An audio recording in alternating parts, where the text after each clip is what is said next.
Suara jangkrik mendominasi malam itu, berpadu dengan aroma tanah basah, sisa hujan sore. Bulan separuh menggantung redup di langit, tertutup sebagian oleh awan kelabu. Terdengar gonggongan, anjing yang panjang dan berulang pertanda ada sesuatu yang berjalan di luar batas penglihatan manusia. Di sebuah gang kecil yang jarang dilalui orang, berdiri rumah kontrakan sederhana dengan cat dinding yang mulai mengelupas. Rumah itu baru saja ditempati Sinta, mahasiswi rantau berusia 21 tahun. Ia pindah ke tempat ini karena biaya sewanya murah dan dekat dengan kampus. Hari pertama pindahan, Sinta disambut oleh tetangganya, seorang wanita parubaya bernama Bu Lastri. Wajahnya ramah, tapi tatapan matanya tajam, seolah selalu mengamati. Setelah basa-basi sebentar, Bu Lastri mengajak Sinta duduk di teras sambil menyeruput teh. Suara Bu Lastri pelan tapi tegas. Saat ia berkata, "Enduk, ada satu hal yang harus kamu ingat.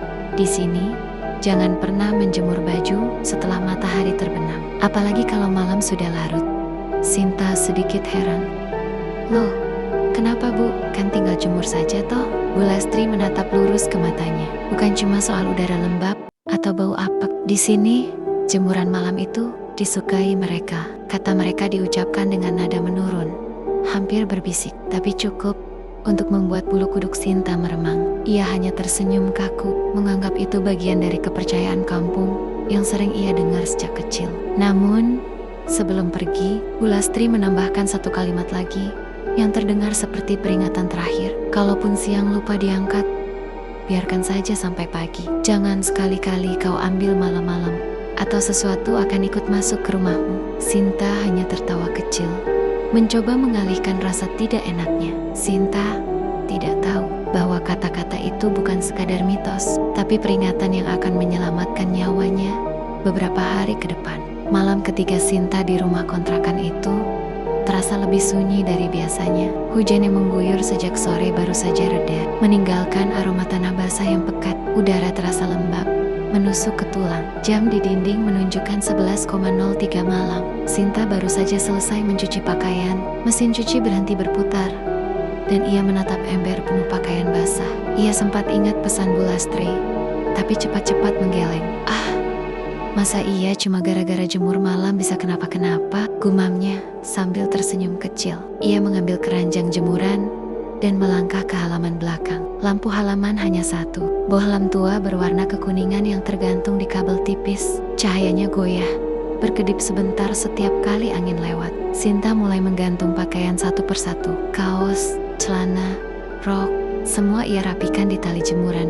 Namun, saat ia menggantungkan baju putih panjang miliknya di ujung tali, matanya menangkap sesuatu gerakan halus, seolah kain itu merespon kehadirannya. Tidak ada angin. Udara malam benar-benar diam, tapi kain putih itu bergoyang perlahan, seperti ada tubuh tak kasat mata di dalamnya. Sinta berhenti sejenak, memandang ke sekeliling. Tak ada siapapun, hanya suara tetesan air dari atap dan gonggongan anjing jauh di ujung jalan. Ia menghela napas, memaksakan diri untuk mengabaikannya, lalu masuk kembali ke dalam rumah. Namun, saat ia menutup pintu dapur, lampu halaman berkedip 2 kali, lalu menyala kembali. Di luar, baju putih itu masih bergoyang, tapi kini lebih pelan, seolah menunggu. Sekitar jam 2:17 dini hari, Sinta terbangun, bukan karena mimpi, melainkan oleh suara aneh yang datang dari belakang rumah.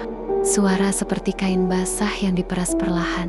Awalnya ia pikir itu hanya suara tetangga, tapi suara itu terlalu jelas dan ritmenya konstan, seperti ada yang berdiri tepat di luar dapur. Dengan rasa penasaran yang bercampur waspada, Sinta turun dari tempat tidur. Lantai terasa dingin di telapak kakinya. Ia berjalan perlahan ke arah dapur, melewati ruang tengah yang hanya diterangi cahaya pucat dari jendela. Begitu sampai di depan jendela dapur yang menghadap jemuran, ia menyingkap tirai sedikit. Cahaya lampu halaman berkedip-kedip, matanya langsung tertuju pada ujung tali jemuran. Baju putih panjang yang ia gantung tadi malam kini bergoyang kencang, padahal tidak ada angin sama sekali. Gerakannya bukan seperti kain yang tertiup, melainkan seperti ada seseorang di dalamnya yang mengayun tubuhnya perlahan. Jantung Sinta berdegup kencang. Ia berusaha mencari logika, mungkin kucing, mungkin hembusan angin yang aneh, Tapi kemudian, baju itu berputar perlahan, menghadap ke arahnya. Di balik kain tipis itu,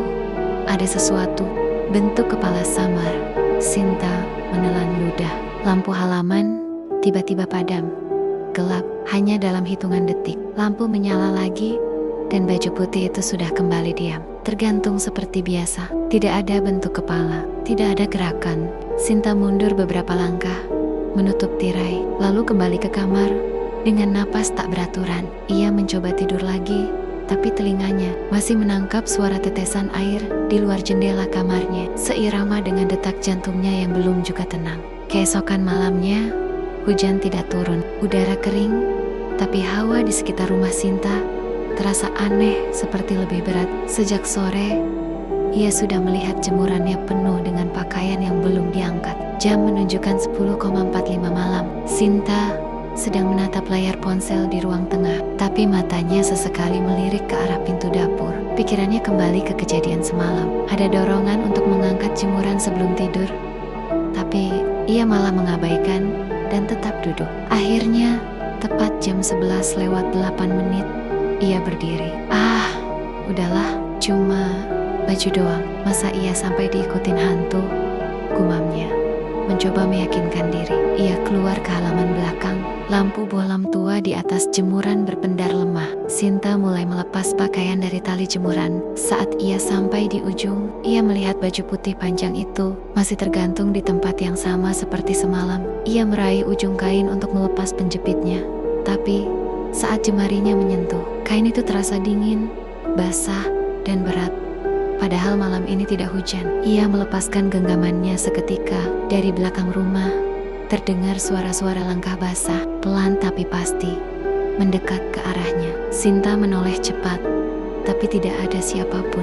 Namun, ketika ia kembali melihat jemuran, baju putih itu kini menggantung lebih tinggi, seperti terangkat oleh sesuatu yang tak terlihat. Kainnya bergoyang, dan dari baliknya muncul bayangan wajah pucat dengan mata kosong, menatap langsung ke arahnya. Sinta tertegun, tubuh Niyakoku. Wajah itu tersenyum, perlahan, senyum yang terlalu lebar untuk ukuran manusia. Tiba-tiba, lampu halaman padam. Dalam gelap total, suara kain basah yang diperas terdengar tepat di depannya. Sinta menjerit dan berlari masuk ke rumah, mengunci pintu dapur sambil terengah-engah. Dari balik kaca buram pintu itu, ia bisa melihat siluet baju putih bergantung, lalu bergerak ke kiri, menuju jendela ruang tamunya. Sinta tidak bisa tidur. Matanya terus menatap ke arah jemuran di luar jendela kamar. Kain putih itu masih ada di sana, basah dan menggantung beratapi sekerong. Kain itu bergerak pelan, seperti seseorang yang sedang merapikannya. Perlahan, bagian tengah kain itu membentuk lekukan seperti ada tangan yang mendorong. Dari baliknya, Sinta menahan napas. Ia berusaha meyakinkan diri, mungkin hanya angin. Tapi saat ia melirik pohon mangga di halaman, daunnya tak bergerak sama sekali. Tiba-tiba, kain putih itu tersibak sedikit, menampakkan sesuatu di baliknya. Bukan tubuh manusia, bukan pula hewan, tapi wajah pucat dengan mata hitam legam menatap lurus ke arah Sinta. Bibirnya tersenyum tipis. Sinta menjerit dan mundur. Namun saat ia kembali menoleh, kain itu kembali seperti semula. Diam, hanya tetesan air yang jatuh ke tanah. Terdengar pelan seperti bunyi langkah menjauh. Dari jauh suara bisikan samar terdengar di telinganya. Jangan jemur baju malam-malam, mereka bisa memakainya. Sinta terbangun keesokan paginya dengan kepala berat. Tidurnya semalam tak nyenyak. Setiap kali memejamkan mata, ia merasa seperti ada bisikan halus yang mengalun di telinganya. Dan bayangan kain putih itu terus muncul di pikirannya. Saat membuka jendela kamar, pandangannya langsung tertuju pada jemuran. Aneh, semua pakaian kering seperti tak pernah terkena hujan atau embun. Bahkan kain putih yang semalam bergerak sendiri kini terlipat rapi di kursi dekat jemuran.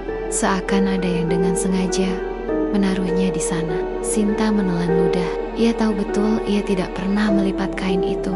Di tengah rasa-rasanya, terdengar suara dari pagar rumah. Seorang tetangga tua, Bu Ratmi, berdiri sambil membawa kantong sayur. Wajahnya serius, matanya menatap jemuran Sinta. Bu Ratmi, Nak Sinta, kamu jemur baju semalam ya? Sinta terkejut.